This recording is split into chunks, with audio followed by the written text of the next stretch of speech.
What is going on, guys? It is game time, and in this video we're going to be doing Painbrush 2 Electric Boogaloo. We've got Mako Mart Tower Control going Painbrush style. Alright, so we're going to dive straight in, and whenever we see some kind of engagements that are pretty wacky and crazy, we'll take a moment to pause and look at them. See what I did right, see what I did wrong, and have a little bit of commentary on it. So let's see what happens with these teams here. We've got some pretty good team comp going on for us. We got guess backline squelchers there, because if any duelie's got range, it's them squelchers. Alright. Really important not to get splatted here. So our team has a pretty good advantage. We end up not trading right there and not getting splatted by a Booyah Bomb, which is great. So, that aerospray that just got splatted right there. When you look at the team, it was 4-3 before they got splatted, and they were riding the tower solo. I believe the Carbon Roller and the Hero Shot must have just been coming back in. While throwing that Booyah Bomb was a pretty good play by them earlier, I'm pretty sure that was the one who threw the Booyah Bomb. You really don't want to ride the tower straight out the gates. You want your team behind you. You want to maybe get the advantage first, make it a 4-3, and then start pushing, because the other team's going to have a really hard time going up against that, you know? So let's continue that engagement. Alright, we pick up the roller there as well, or someone did. And see, now that we have this this advantage in numbers here, we can start progressing further, and if we keep it uneven for them, it becomes easier for us.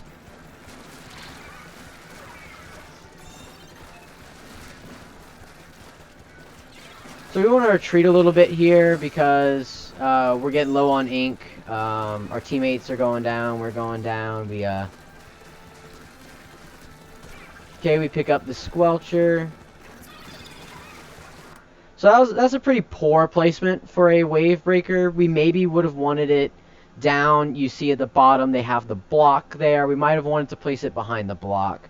Because now that wave breaker's out in the open. The enemy team, they can just absolutely obliterate it if they want to. I don't know that I'd put a beacon on the tower itself either. We can see that our teammate has done that. But we still have a lead of 3-2 people. We have an advantage numbers-wise. So we'll see how it goes from here. Okay, so being behind the roller helps. We get the sneak on them. And we got them there as well. Yep, that's an excellent wipeout for the team. We should definitely be able to crank out some more points off of this wipeout, capitalize. But we can see in the corner over there, the roller's jumping back in.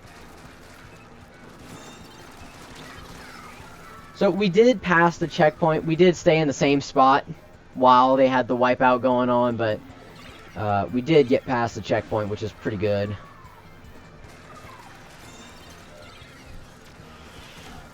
Oh, yep. Definitely want to retreat from that Booyah Bomb.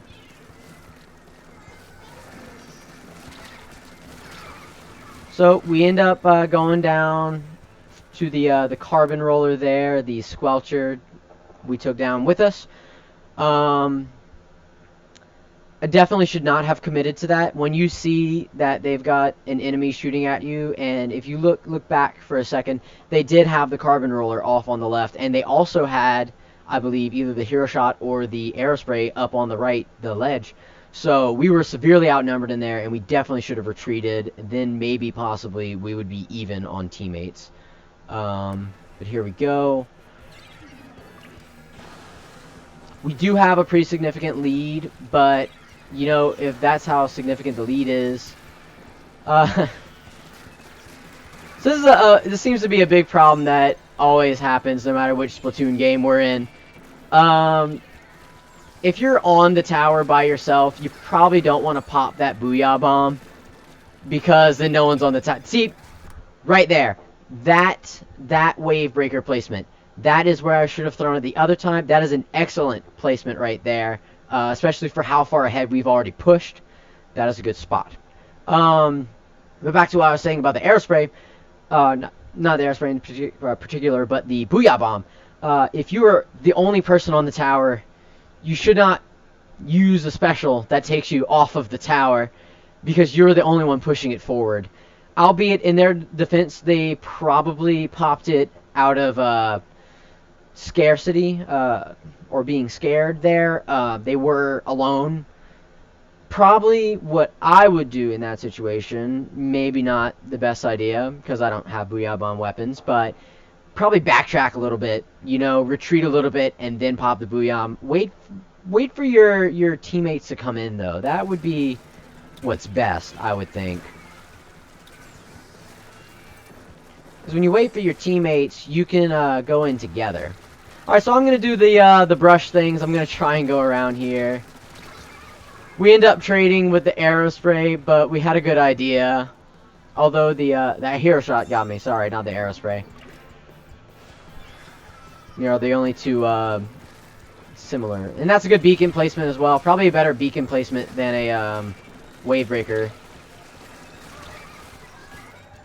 Alright, so I definitely should have retreated in there. That is, I did try to hop on the tower to just try and push it. We see we have 3 points left. We want to try and push it. As bad as we want to, though, that might not be the best option. So let's continue. They still have 2 minutes left to turn it around, mind you. So we have yet to see if we push it to knockout here. We want the knockout, but they basically have to get knockout. See, that was a pretty decent Booyah Bomb placement. It trapped our teammates up ahead to where they couldn't retreat unless they came up on this ledge. Unfortunately, it doesn't seem like their teammates have capitalized off of that Booyah Bomb, but it was a very good placement nonetheless. So, yep, we get a double splat there. They were riding the tower. When the tower's this far ahead, what you want to focus on as a defender, I guess you could call yourself in this situation, trying to get it back to the center. You don't need to ride the tower for it to go back to center. It'll do that on its own. So by having 2 of them on the tower, my AoE spread shot ends up hitting both of them, splatting both of them, which is very good for us, but very bad for them. So, you know, you want to watch out. If you want the tower to return to center, it's not like Rainmaker and you can do the Rainmaker reset. Wow, while we have it paused here, we can see to the right of the ledge, we have someone coming up on our right. And they do splat us. Do I actually get a triple spot there? I think I got the roller too. Okay, so they got a minute and a half still to turn things around. They take the tower, which is okay whenever they have an advantage, but you really want as many resources as possible on it. So that roller came in hot. He missed a shot, which gives me a chance to recover. Had he not missed the shot, though, the Painbrush has such a long startup time. Probably almost got us. So, let's see. We see the Squelcher doing his rolling things. Very good on them. They're retreating back there. It does look like we have someone on the tower, though. So we pick them up from the side. Very good. Okay, so it looks like we get a triple splat in this situation. Very poor placement of the Wave Breaker. It was out there for 2 seconds, maybe got 1 hit of it, and then the tower just broke it. But going off of this triple splat, it looks like we can just ride the tower to the end. Someone threw 3 of those. So we have some teammates on the tower that enables us to go ahead. So we're going to pick up this position here, and that's it. We get the knockout right there. Very bad Wave Breaker placement I had there, but it is all good. It is all good.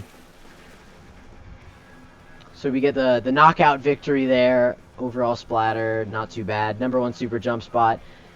Pretty good stuff. Alright, and a cool fist bump right there at the end of that one. So with that being said, let's move into the second match. Alright, so we're going to take a look at the second video here. We've got a Brine Water Springs Splat Zones. We do love us some zones. Let's dive right in.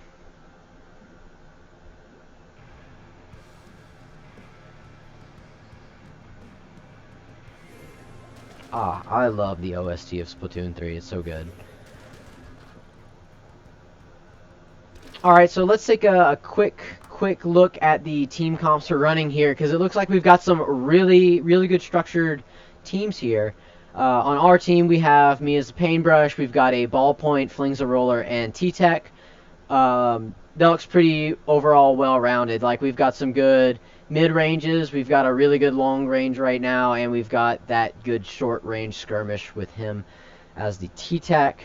And then on the other team, they've got a pretty good comp as well. They've got a Hydra Splatling and a Squiffer as some pretty long-range menaces. And then they've got a Roller, I believe that's the Big Swig, and an Inzap.